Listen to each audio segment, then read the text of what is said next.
Ngayong adlaw mga boss sa idol, karong adlaw adventure ta padulong sa Rocking Peak o Gusminia Peak diri sa Mantalongon, Dalagit, Cebu. Tanaw nato ang kahumot sa nature o ang grabe kanindot nga view sa taas. Tara, kuyog ta.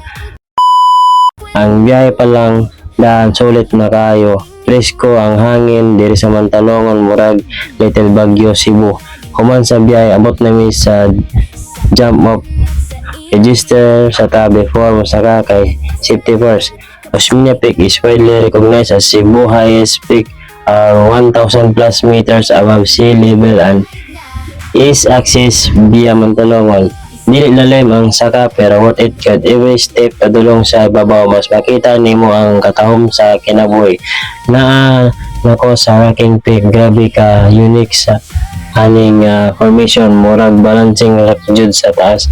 Finale na nako sa Gusminia Peak, makapawala gid sa stress. Recently travelers describe the climb as beginning friendly and often around 20 to 30 minutes from the jump off depending on pace.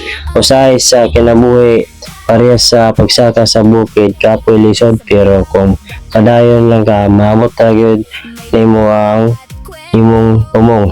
Salamat sa inyong pagsuporta mga boss sa idol. If ganahan mo aning video, please follow, like and share and subscribe my Facebook page and YouTube, TikTok and Instagram and Skimo to Venture. Kita kits sunod na adventure. Bye bye.